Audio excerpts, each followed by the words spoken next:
On today's episode of Kung Fu Hot Dog. Who's going to be the baddie actually? He ain't going to get a single dime because thanks to Microsoft, they've actually closed that game down. And I've got to give you an update, by the way, regarding that particular...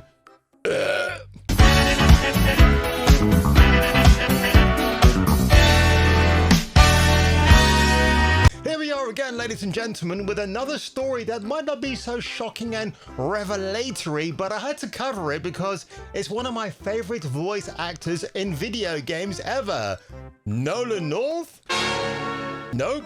Richard McGonagall? Nope. Troy Baker? Maybe not. Laura Bailey? She's a freak of nature. Or maybe John St. John? No?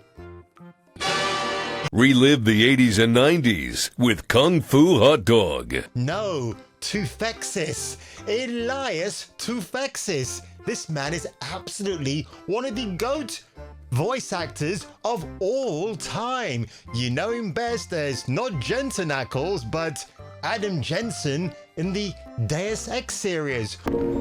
Adam? Oh my God, Adam! It's you.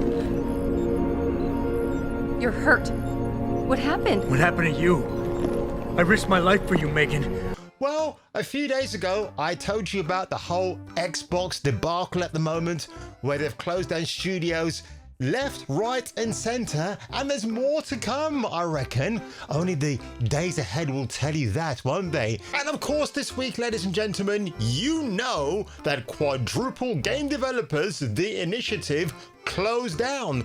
One of the games they were working on was Perfect Dark.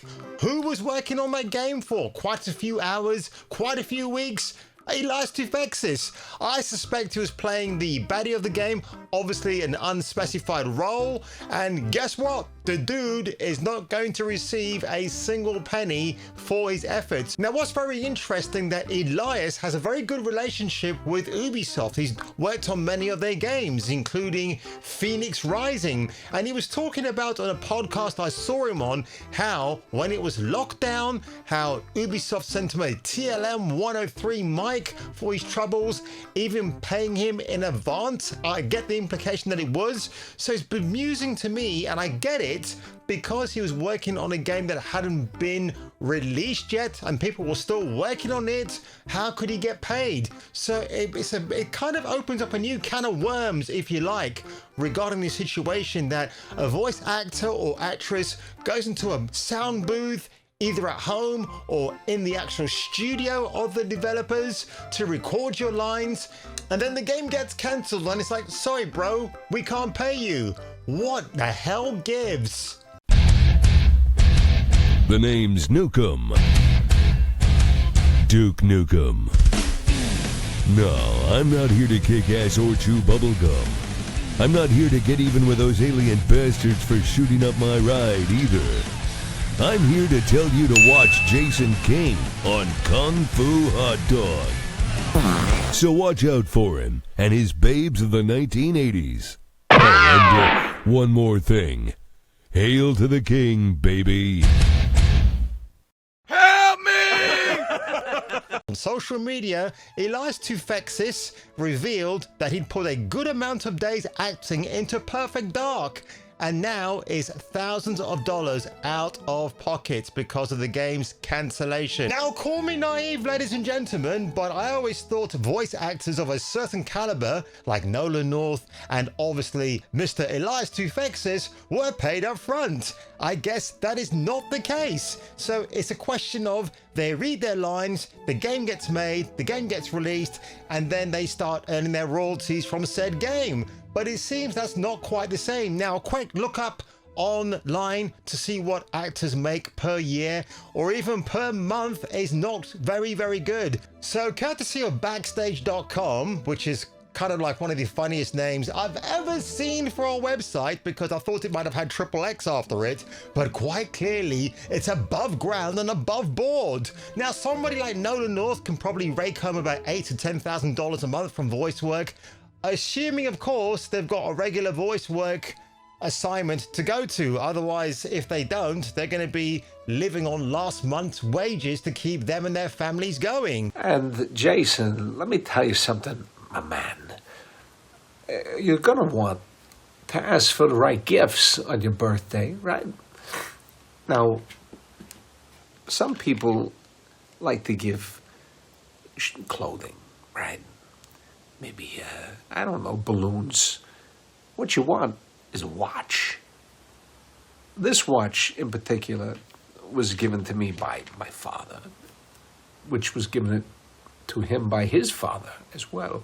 Family heirloom, passed down through generations.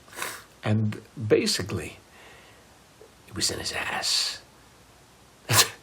Now, in the case of Elias Toufexis and obviously other voice actors too, I keep calling them voice actors. They're actually professionally trained actors and actresses who happen to find a vacay into doing voice work for a video game or maybe even a radio TV commercial. So things that you've got to consider: the complexity of the actual project, also the word count, because the more words there are, the more it generates potential financial growth for the person reading the script. So I'm guessing in the case of Perfect Dark, the not so rebooted, now booted title from Microsoft, it could have been something potentially good there, a gold mine for Mr. Alexis to get his hands on. But guess what? It's not going to happen anymore. And if I were him, and I don't know the SAG-AFTRA rules, but maybe there's a clause, maybe there's something that you can get compensated for, because again, Mr. Toufexis, while he's known as Adam Jensen from the Deus Ex games, outside of that, being in shows like The Expanse and Star Trek Discovery, but if you ask me, I think he got a very lucky escape from that completely crap, retarded version of Star Trek itself, then maybe there is some recompense he can claim down the line. Maybe there's a union rule, or maybe there isn't, regarding what happens if you are contractually signed to a contract. Surely when Elias accepted this job through his agent with the initiative, there must be a contract written in gold to perhaps, what's the word I'm thinking of? Compensate him for his troubles and time? I don't know, but wow, holy shit. Phil Spencer, Sarah Bond, Matt Booty, Aaron Greenberg.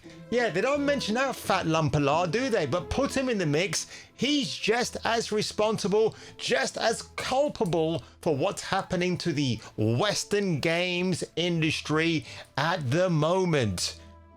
And this is still ongoing, by the way, folks. It's not over. I would humbly consider myself one of the top voice actors working in games. Dude, you don't have to be humble about it. We all know you're pretty fucking awesome. No one asked me about this. No one reached out for my opinion. From what I'm seeing, no one asked any of my peers either. It's pretty much a case of shut up, do as you're told, carry on. Now listen, I'm not a trained actor, but I am a trained chimpanzee ooby-doo, but I do like to make a fool of myself in front of the camera, and I don't get paid enough money for it, just peanuts.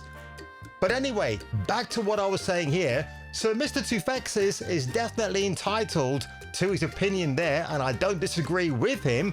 By contrast, and on the contrary, I mean, it is very tempting to get AI voice acting work out there instead of using a real actor or actress's voice. Again, Mind's Eye, that absolutely most refunded game of the year, is one of those games that uses a lot of AI voice acting within it, despite the denials of Bill the Rocket Boy that they don't do such a thing. I know this video is kind of diverging to different subjects today, but kind of keeping under the same umbrella about voice actors. I've always celebrated voice actors here on this channel. Obviously, Nolan North is my go-to guy because I've actually had a few cameos off him. David Hayter, as you know, was Big Boss from the Metal Gear series. But honestly, it's one of these tricky things now that as time goes forward, It's about the preservation of games. I mean, Marcus Phoenix in Gears of War. Do you think John DiMaggio, his AI voice will be AI in the future?